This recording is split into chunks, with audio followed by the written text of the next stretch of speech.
obviously finishing our 6th season in Oklahoma City. We're really excited about what we're building, what we've established, and the identity that we're striving to create for the Thunder. The relationships that we have here and that we're cultivating with our fans, our community, everybody involved with the Thunder, we value them greatly, and we're incredibly grateful for the support that we've received, and looking forward to Season 7. In terms of just outlook going forward, I think that we're in the midst of a really special time and place, a unique time and place for the organization, with the types of seasons that we've been able to put together. I think looking at the age of our team and the returning nature of the team coming back for next season is reason to continue to be optimistic about our ability to sustain a high-performance organization, a high-performance team. With that being said, as we've said in years past, we're going to need to demonstrate tremendous discipline, tremendous humility, tremendous focus, and a lot of independent thinking in relation to how we're going to be able to continue to extend the type of run that we've had. If it was something that we took lightly, I think we wouldn't be in this position. But we have a very unique opportunity to have extended success, and we need to capitalize on that and respect that, and come back to the season next year starting from scratch and building ourselves back up as we did this year. We're in a very manageable salary cap situation financially, and most importantly strategically, both coming into this summer and looking out for the future. We always want to be in a position where we have flexibility to retain core players, make adjustments and additions. We feel like we're positioned well to be able to sustain the performance of the team. This past season, obviously it was a great year. Did not finish the way that we had hoped. Only one team can win. We respect that. We want to put all our energies towards taking the steps to capitalize on our opportunities to be that team. With that being said, we'll never take for granted in Oklahoma City the opportunity to raise a banner in Chesapeake Arena, as we did for our 4th division title. We won't take for granted 59 wins. Those are things that we respect, we cherish, and most importantly, we understand will be hard to replicate. I think kind of the story of our season is twofold. One, we're proud of our outcomes, but we also understand that we accomplished a significant amount developmentally. We were obviously dealing with Russell's absence, which is part of sports, but I was incredibly proud of how the team performed. We won 70% of our games without him. We were dealt, another uncertainty at the end of the season. Without Kendrick and Tabo, we were able to go 10-5 in those games, and I really think that speaks to the coaching staff's job of utilizing the different options on the team, the development work that has taken place, and the versatility of the guys that are in place. I think being able to survive those circumstances is what high-performance teams are able to do. Being able to deal with the unforeseen and expect the expectations to remain consistent, which is what we've done. And I feel like we've gotten better as a result of that. Those guys, the supporting cast, getting meaningful minutes in big games and performing really gives us a lot of confidence as we look to the future, as I said earlier. Defensively, we've always talked about being a long, athletic team that ignites our offense with our defense. We were not as good in the second half of the season as we had been after the All-Star break. We struggle a little bit defensively. We need to get back to making that the staple of our team. When we're holding teams to 102 points per 100 possessions, we were able to do that 44 out of 48 times this season. We won 92% of our games. So that's an important number for us. It's an indicator that we can really increase our odds of winning both in the postseason and the regular season when we're around those metrics. And we need to continue to focus on that, and I think we will. I think we'll look at everything as we get to the off season. I think we have an understanding of where we have some margin to gain. I also think we've got a great base to work off. And the best teams in sports, the best businesses, in my opinion, are the ones that study their success, come back, understand what needs to be kept, but also the areas that need to be evolved and grown. And that will be a process that we're going to start on this off season, and as we have in the past, and see if we can carry over to the following year. So with that being said, I'm happy to take any questions. Sam, if you were to, I guess, put a finger on why San Antonio's playing in the finals right now and not Oklahoma City, what would be the biggest reason or the biggest difference? I've always said I think over 7 games, the better team wins, and they were the better team over 7 games this season. I think that they have an identity that they play to, and we have an identity that we play to. They're different, and over 7 games, over a 7-game series, they were able to capture theirs on a more regular basis than we were ours. We have a ton of respect for them. They're a great team. At the same time, we feel like we have a good basketball team in Oklahoma City as well.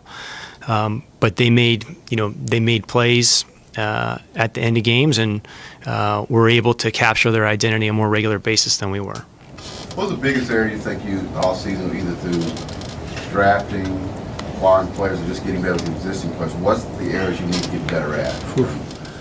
I think it's across the board. I think the first thing, Myron, is asking the right questions. And before you go into any off-season program or off-season analysis, I think you have to first understand that the season is much greater than the last game. Over 82 games, a preseason. I think back to we started the season overseas in Europe. Playing Fenerbahce and playing Philadelphia in Manchester. And my hope is that we look back and we look at every single opportunity we had during the season to try to improve, to demonstrate a level of discipline, to improving over those 82 games. I have to look at everything externally, opportunities for us to improve the team, improve the roster. At the same time, allowing the players that we have in place the room to grow and continue to get opportunity, because those guys through the season impacted winning on a significant level. Obviously, when we got to the postseason, our rotation was shorter, which is natural. Scotty, like most coaches, will shorten the rotation in the postseason. But I can honestly say I feel really good about the contributions that just about every single player on our team made this season to impact the success that we had. And with more opportunity, I think that will only grow. But across the board, we have to look to get better. And I wouldn't say that differently than any other year we've been here. There's an expectation level in basketball operations that every department takes an honest look at themselves, understands what we're doing well, how much of it we're accounting for, and how much of it is random. And then we need to take some purposeful action to try to build off where we are. I do want to make sure that I'm clear that I think we've got a heck of a base. But to be a high-performing team year after year after year, self-evaluation and understanding, your strengths and where they can go to, I think is really important. Can you assess Scott Brooks' performance this season and where he stands? Sure. Scotty, I think, did an excellent job. I understand we all have a tendency to look at the last game or the last series. I respect that. That's part of sports. I can't do that. I'm looking at a body of work. I'm looking at an understanding of what drives our success and the way in which we've gotten to this point. Scott, like every single person in this organization, and I think he said this himself, is going to take a look at the ways that he can move the needle and grow incrementally. And again, that's the platform that we're on at this point. Is stacking successful seasons on top of each other, increasing our odds to, as I said earlier, take a really unique amount of time that we've been successful and extend that into a very, very unique amount of time. And in order to do that, you have to look at yourself critically every year. And that starts with me. That starts with everyone in the program. And I think Scott will do the same and come back a little bit better. Any chance you'll consider the amnesty clause with Perkins? I knew that I'd get that question. I wish I had something clever to say there, Barry, but I don't. We'll look at everything as we always do. But as we've said before, it's not something that's been considered to this point. Kendrick, as we know, is somebody that's contributed to a lot of our success. Quite honestly, we'd be having this press conference a lot sooner if he was not a part of the organization when we took the floor against Memphis. This conversation probably be happening in May and not June. We understand that there's certain things he's exceptional at. I think he's been wonderful for Steven Adams, and I think he's had a lot to do with Steven's growth, especially in the postseason, specifically just with how he studies and plays position defense. It would take something that would really help us strategically to look at that. Sam, I'm sure you, if you didn't see it, you at least read the transcript of what Perk had to say at his exit interviews, and one of the things was he thought that the team needed to be smarter, needed to take better care of the basketball, and he also urged guys to watch the finals to see how Miami and San Antonio do things. Would you agree with that assessment, and are you disappointed that your guys had some times there where maybe they weren't playing as smart as they should have played? Well, I mean, the first thing I'd say is that we want to have consistent performance for 48 minutes at all times. That's the goal. I think we've demonstrated that in spurts. I think there were certain points in the season in which we were playing maybe at the highest level we've ever played in Oklahoma City. December comes to mind, and parts of March. Our challenge is to be able to harness that on a regular basis and demonstrate that we're going to be able to meet that standard of play regardless of who we're playing, when we're playing, or where we're playing. That ability to concentrate and play through the different lulls of games, I think, is the mark of the greatest teams. And, I think we're capable of that, but we need to be able to do it on a more consistent basis. In terms of playing smarter, or what was the other thing you said? Turnovers. Perk said that they needed to play smarter and value the basketball. Yeah, I mean, again, I would probably lean on what I said earlier. I think we've had stretches where we've been exceptional in that regard. And valuing the basketball has an impact on our defense, clearly, because when we turn it over, the question obviously is it a turnover that's a live ball turnover, or are we throwing it into the fourth row, or we turning it over at the 3-point line and converting that into a 100% transition shot. One thing we do exceptionally well, not that anyone's really that interested in this, is we are number one in the league in transition defense in the first 4 or 5 seconds of the shot clock, and I think that's really helpful to speaks to the identity of the team and the athleticism and speed of the team, is that we have recovery ability. We're able to recover to some of the mistakes. If we can limit those mistakes and not necessarily lean on the recovery, that would be ideal. But we've got to work towards that, and I think we can. Sam, I saw that Adam Silver said that because 3 of the 4 teams in the conference finals were small market teams, that was proof that the CBA is working. I'm just wondering whether, as somebody who leads one of those teams, whether you agree. Well, I think Adam's great, and I think he does an excellent job. The only thing I would say relative to that is that the 3 teams he's referring to were more or less constructed prior to the CBA, and I think that the goal for each one of those teams is to continue their success, with the CBA notwithstanding, and that's the challenge. That's the challenge for all those teams. But it can be done. But I don't necessarily think that it's a result of the CBA. I think we're challenged to extend our success as a result of it. You mentioned the fact you're in pretty good shape cap-wise. Does that mean, do you think you'll be more active in free agency this summer, or? Well, I mean, I think we have to look at everything as we always do. I think we also have to understand that we have some decisions coming in the future, and we want to make sure that we're never in a position where what we do in one year robs the future years of their opportunity to maximize themselves. And I think we've been good about doing that. I think it's one of the reasons we're positioned to extend the current run that we have and continue to give ourselves as many opportunities as possible to impact the postseason and hopefully get to the finals and be the last team standing. But there's ways to augment the team in free agency, absolutely. The draft, where we have two choices.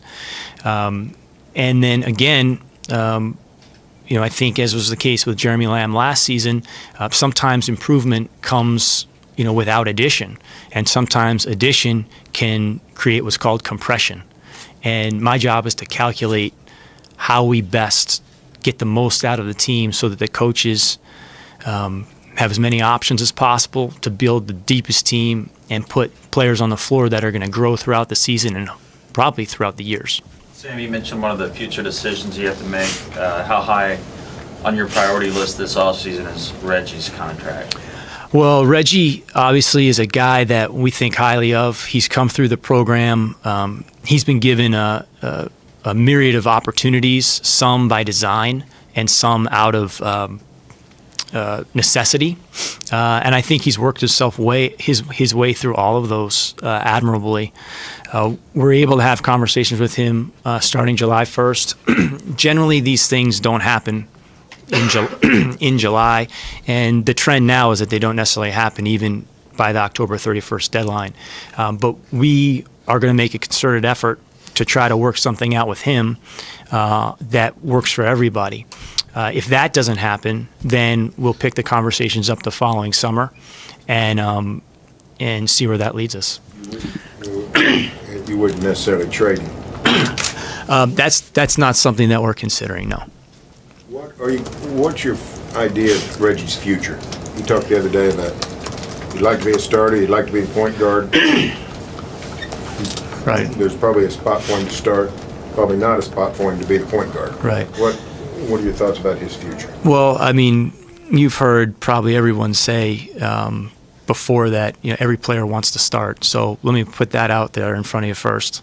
And then the next thing I'd say is that he's a guy that fits a profile of a Thunder player in the sense that he's got size for his position, he's got length and reach, quickness in tight spaces, and he's got a competitive will that we value. Those are things that we want our identity to ultimately be. It also comes down to how your team is constructed. And the goal of any team is to get the most out of that team and maximize it based on the way it's built. And in his particular case, I don't know ultimately how that's going to be factored in. That's going to be Scott's decision.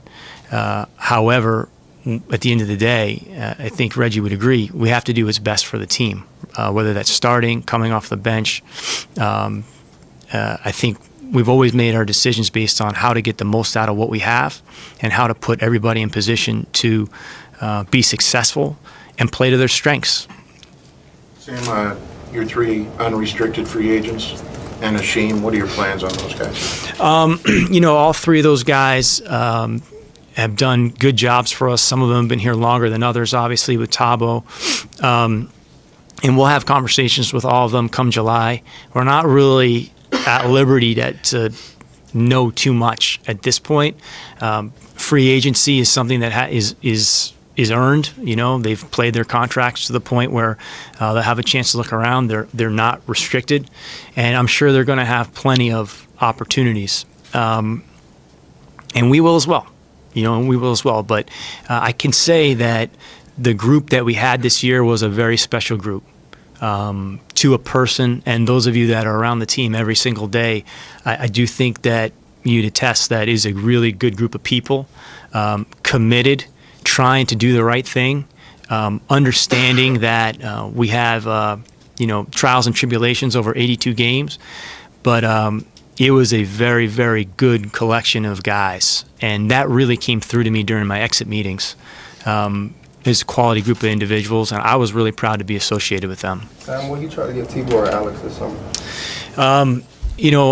Both of those guys have had good years. Tibor just finished his season. I believe he is in transit, or was in transit, back to Germany today from Spain.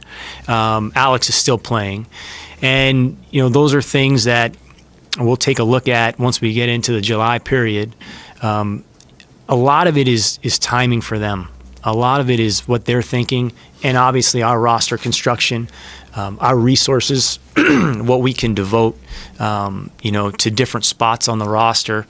I think what you also have to take into account when you talk about, cap positioning is all of the different triggers that exist today with the cap, and how much you can spend before you start to trigger some really limiting aspects like a hard cap or the apron and things of that nature. And I don't want to bore everybody with that, but managing today in our league is not just about budgeting. It's about strategic planning. That's why we created a position for it. And the decisions that we make 2 years ago are made with the foresight that there's going to be a player coming up named Reggie Jackson who we think is a big part of our future. And we're going to do everything we can to continue to add to the team without subtracting. I think that's an important concept. We don't want to be in a position where we have to subtract as a result of finances or cap strategy. We want to be in a position where we can add to the team without subtracting. And we feel that we're in that position. But there's many layers to the way the cap is designed now that really limits you based on your spending once you get to a certain point. We have to respect that. We have a group of people that I'm proud work for us that spend 365 days a year studying, and we will be prepared to make the best decision for the organization that we can when those things come up, including on a player like Tibor or Alex, but they're going to have great opportunities in Europe as well. So Sam, Steven Adams' emergence didn't make you rethink Perk at all? I think we see not only a player that fits our profile in terms of the work ethic and concentration on improvement that we value, but also a significant player that can fit the profile that we look for positionally as well. With that being said, I think we also have to understand that it's going to be a long road for him. There's going to be some ups and downs. Again, the recency bias is to face or to think specifically about the last couple games that he played. But I'd ask everyone this question: if our run ended in Game 5 of the Memphis series, we really wouldn't know what Steven was capable of, and we'd be maybe looking at all those questions a little bit differently. So the opportunity for us to continue to play gave us more opportunity to learn, but that 10-game stretch shouldn't really change our thinking too much. And I think Perk has really helped him in that regard. There's no question that Steven has a bright future here. Moderation has always been helpful for us in our development. Again, anything with Kendrick would have to have some kind of strategic advantage. To this point, it's not something that we've really looked at because we haven't seen the advantage. Andre came in and talked to us a lot about adjusting his mechanics and he really wants to work on his shot this summer. What is that process like in your mind? He's made tremendous strides. He's maybe one of our best cases from a developmental standpoint, to go from not playing to starting and guarding the best player on every team every night is a tough task for anybody. But because of his makeup and his attributes and his understanding of how to fit within a group, I think he was excellent. I understand there'll be a focus on his shot. It's remarkably better in a year, but he's not a guy that scores that way. He's a guy that is going to score a lot of points as a cutter, an offensive rebounder. I mean, he led the country in rebounding 2 years in a row. That's something we have to figure out how to utilize. It's a tremendous skill set. He's great in transition because he's one of our best athletes. He can stretch out. He gets to the free throw line, and he shoots a high percentage because he understands where to get his shots from. I think his improvement this year has been excellent, and he's a dynamic player on the other end of the floor. I think Summer League will be great for him. But I think if we look at him and isolate him in one skill, I think we're not looking at really what his greatest strengths are and how we're going to use those. The bench during the playoffs seemed to falter a little bit compared to what it was doing during the regular season. What needs to be added to make it, I guess, a playoff-ready type of bench that can help the starters during their postseason? Sure. I totally understand that question. As I said, I think when the bench was on the floor in the regular season, they were one of our highlights. I think the opportunities that they were given, I think the coaches did an unbelievable job of trusting them, putting them in situations to carry certain stretches of the game, and I think they were excellent. I think with more opportunity, I think with more experience, which they've gained, I think that's going to make us. I think that's going to make us better. And again, I understand when you have to understand when you get into the postseason, almost all coaching staffs are going to shorten the rotation. But those guys were critical to getting us there. I'll look at ways we can fortify that, absolutely, and see what opportunities might be there. But I was pleased with their progress, and when they did get opportunities in the postseason, I think that it really boded well for us for future years as well. Would you like to see Kevin's minutes managed more next season? Well, I think one thing that we have to think through when it comes to that particular topic, just in general, just minute loads and things of that nature, is sometimes we don't see all the things that go on behind the scenes, and I think Scott's worked really hard to try to limit floor time for some of our primary players so that he can make the trade-off to get a little more time on the floor. I think that as we go forward, there's no question that's something that we want to continue to look at, understand, not only for the long term, but also just to make sure that we're getting the most out of the minutes that are played during the one particular game or another. So it'll be something that we look at. I can't tell you, what comes of it, but I think that when you get a player that's coming into the prime years of his career, you're going to look, and especially a player Kevin's caliber or Russell's caliber, I think you have to look at it at all times as to how you're going to maximize the player, but also how you're going to continue to keep the player at peak performance for as long as possible, so that when you get to the postseason, you're not looking at it in short doses. Kevin Brooks about what his future is going to be. I'm sorry, I couldn't hear you. Chris tries to make some decisions with his coaching, front office, or whatever. Is that something he'll let you know first, and just your comments? If he got into your line, most people talk about the coaching, but if he goes to the front office, sure, how do you think that'll go? Well, we have absolutely no reason to expect Derek to keep us informed of his plans. He's going to have to make the decisions that are best for him.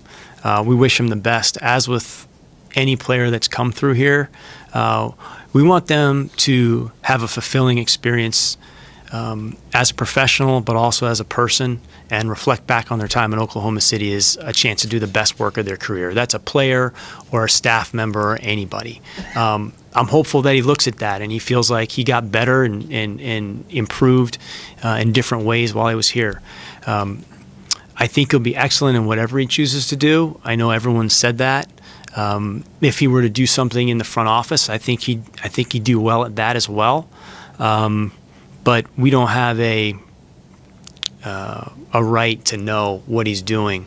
The only thing we have a right to is to support him, because he's left an impact here in a positive way, as has players that have come before him that have gone on to exceptional coaching careers elsewhere, like Kevin Ollie. What kind of options, Last you question, have Ms. Slater. draft-wise, you got 2 first-round picks. I know you probably don't want to bring 2 new guys on the roster. What kind of options do you have? Well, I mean, we're in the midst of trying to figure that out, Anthony. So we have 21 and 29.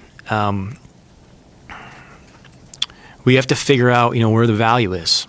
We have to figure out, how to best utilize those tools to, improve the team now or in the future. We feel really good that, when you draft a player, you can develop them within your organizational culture, can build habits and develop them, in relation to your system and your current makeup of your team. So the draft has been something that we've looked at as an important part to our organizational building, but also our culture building. And we feel really good about, how we're positioned with the guys that we have accumulated and the roles that they'll play going forward, as opportunity continues to present itself and experience accumulates. I wouldn't rule out anything, but I wouldn't rule out moving those selections either, depending on, what's sitting there. I think there's a big difference between picking a player and selecting a player. And when you're picking from not necessarily things that you want. Selecting, to me, is when you're selecting something from a pool that you value. And we want to be in a position to select. If we're in a position simply to pick, then we'll probably move the pick on.